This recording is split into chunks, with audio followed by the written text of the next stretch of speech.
Tonight, I'm being joined on the program by a member of the Publicity Committee of the planned All Progressives Congress. It may be comfortable to give him that title as the Action Congress of Nigeria held its last national convention. Until that time, he was the National Publicity Secretary of the Action Congress of Nigeria. Alhaji Lai Mohammed joins me on the program now. Thank you for joining us, Alhaji Mohammed. Thank you very much. I really want us to start with the developments of the issues of today. The presidency came out today. Dr. Doyin Okupe, the senior special assistant to the president on public affairs, came out and said he made some categorical statement as regards the role of the opposition. He said that the opposition are not being fair in their judgment. Well, I must first correct you.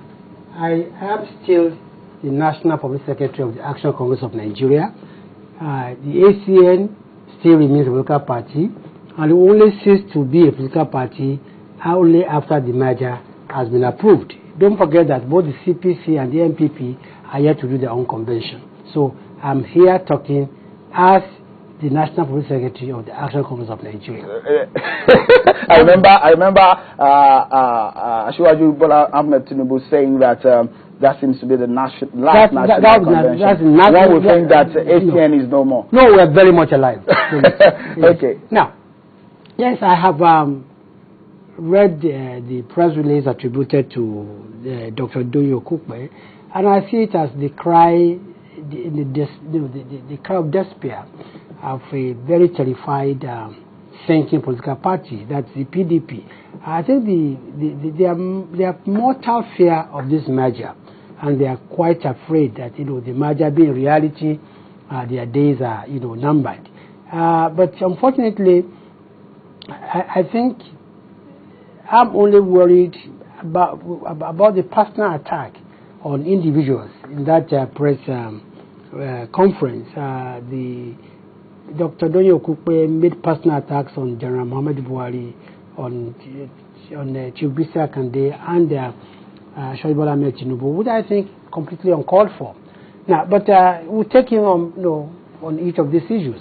He described the ACN as a one-man party, and I must say that I'm proud to be a member of that one-man party, because if a one-man party can win elections in 6 states and produce 6 governors, produce 70 members in the National Assembly, the House of Representatives, 18 senators, and about 170 members of the Assembly all over Nigeria, I'm proud to belong to that one-man party. And I think Nigeria should produce such men. He also referred to Buhari as a man with a political body. Well, once again, I say that if a man with such political body can win 12 million votes in the last election, I'm happy to admit such a person. I'm happy to be part of a party where that person is. Of course, everybody knows that even Chief Bisi Akande detractors will admit that he ran the most transparent, the most purposeful, and the most people-oriented government in his time, and the legacies are there for him. But what I find most troubling are the fictitious figures that Dr. Doyin Okupe threw up today. For instance, just before we go to some of those issues, it's actually one is concerned with the way situations of things are. The PDP on their own, they feel they're trying their best to do what they are supposed to do, but as an opposition, they feel like it's a distraction from your criticism, but your criticism are not balanced and it lacks quality. I think that's completely untrue. In the first instance, the role of the opposition is not to make the ruling government comfortable at all. If anything, we actually meant to make them uncomfortable, keep them on their toes. Or even on issues that are very, very, very delicate, like security issues.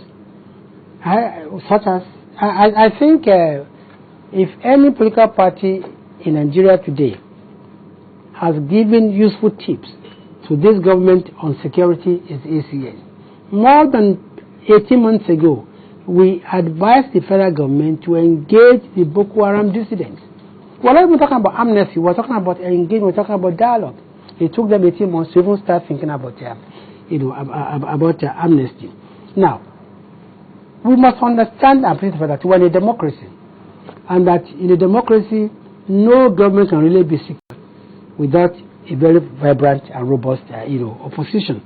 What we have done all over the years is to provide very constructive criticism. And in many cases, we've even gone beyond our brief by offering the government alternative, suggestions. But the role of opposition, like we say, is not to spoon feed, the government. You mentioned that the PDP is not comfortable with your criticism. Why do you think they are uncomfortable? Because look, the PDP has the might, the political might. They have the spread, which of course the opposition are trying to match. And because we speak the truth, and we speak for millions of Nigerians. When we issue a press release either on the economy, or on security, or on the unemployment, or on the corruption, we are speaking the minds of Nigerians. And you see, the truth of the matter is that the federal government, the PDP, has never been able to false our facts and figures. I'll give you an example. About 2 months ago, we raised an alarm that the economy of this country is in danger. And we gave 4 indices. We said 1, the cost of production of a barrel of crude went from $12 in 2007 to $35 today. And that 16 of that $35 goes for security, and that is very alarming. We also warn Nigerians that even though the amnesty restored peace in the Niger Delta, but what we have today is massive oil theft. And as a matter of fact, we are today losing over $6 billion in a year for oil theft, on oil theft. As a matter of fact, it's gotten so bad that as of today, we are losing over 300,000 barrels a day to oil theft. And that is the production of the whole of Gabon in a day. That's how bad it is. We want Nigerians that with the discovery of the technology for fracking, that the U.S. is not depending more on the internally produced shale gas and shale oil. And that with that, demand for our oil will be less. And we advise government to make sure that they invest revenue from oil in infrastructure.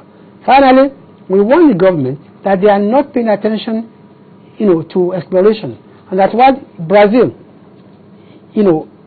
added 20% to its reserve in year 2012. We were only able to add 2% to our reserve. Of course, the government was very uncomfortable with this position. But those are the facts. Okay. Now, for the APC, the merger talks that you are planning, or the merger of the political opposition parties, the ACN, the CPC, ANPP, and the faction of APGA that is in the pipeline now, he seems to be very, very confident of taking out the PDP. What seems to be the impetus for the recent confidence that your party and the other ones suddenly are putting up and of taking PDP out in 2015? I think first and foremost that Nigerians are tired of the PDP. Really? Well, after 14 years in the saddle, Nigerians can no longer stand promises. Today, we have an economy that does not work. Today, we have over 60% of our youth unemployed. Today, we have an economy that allows university graduates to sell pure water, rat poison, and all kind of things in the go-slow market. We have insecurity all over Nigeria. Our roads are decaying. There's no electricity. So that is the fault. Nigerians are tired of this government, of the PDP. 2 is that the emerging parties have the wherewithal, they have the spread, and they have the antecedents to inspire confidence in Nigerians. And that is why we are so confident that with the merger, Nigerians will have a new government that will be responsive, that will be responsible, and that would meet their aims. So what are you going to do differently? As you aspire to take over Aso Rock in 2015, which a lot of people think that it's a very, very big dream, considering the might and so some will say the performance of the PDP. I'm sure not even you will believe that the performance of PDP would be anything that will use in the election. I'm sure even they are honest enough to admit that they have challenges and they cannot. Because they say that the manifesto of the APC that you put together is actually a copied one from the PDP. Who would be so mad to go and copy the manifesto of the PDP? But that's what they say is a replica of the PDP manifesto. Whoever is said has never even seen our manifesto. Do you ever in a manifesto put that you are going to probe people in a manifesto? And it's so silly. Do you ever see a manifesto where you say the manifesto of our party that when we get to power we are going to probe XYZ? I think PDP is simply afraid of its own shadows. There's nothing in a manifesto as such. And they have not even seen a manifesto they're talking about. I have seen it. I know that our manifesto is one of the most comprehensive manifestos in the history of this country. Can you tell us 3 things that are major in your manifesto that will change the face of this country? One, we are going to have zero tolerance for corruption. We are going to put emphasis on power. We're going to put emphasis on youth employment, and we're going to put emphasis on infrastructure, among other things.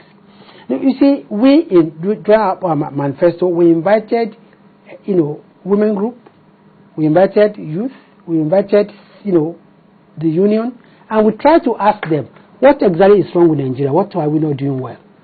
And as a matter of fact, we are yet to unveil a manifesto even to members of our own party. Okay, now, because the situation is a lot. If you say that Nigerians are tired of the PDP, which of course is a relative term to some people, the PDP is performing because there's a transformation agenda which the government of the day are pursuing.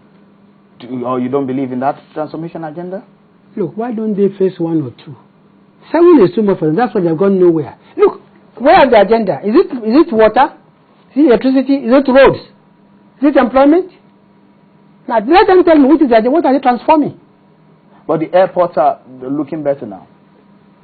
And they? Please, Shehu, I don't know which airport you're talking about. The airport in Lagos are better. Go to Murtala Airport. They are in process, yes. Thank you. And they are in process for how many? For how many months? More than 12 months. Oh, okay, Alhaji. There is this issue. I mean, you wrote a letter about President Jonathan's visit to Lagos, which you find very, you were uncomfortable with his coming to Lagos because you feel that will delay your coming. The PDP didn't find this also very interesting because they say he's not even coming towards Lagos. He went to Ogun State. Sure. Why would you write a letter? Sure. Our business is not to make PDP comfortable or happy. Our business is to ensure that there's fair play. Now, what gave rise to this letter was that we're having a convention on Thursday, the 18th of April. By the 16th, we got information that Mr. President will be paying a private visit to Lagos. Now, we do recognize the right of the president to travel anywhere, anytime in Nigeria, just like any other citizens.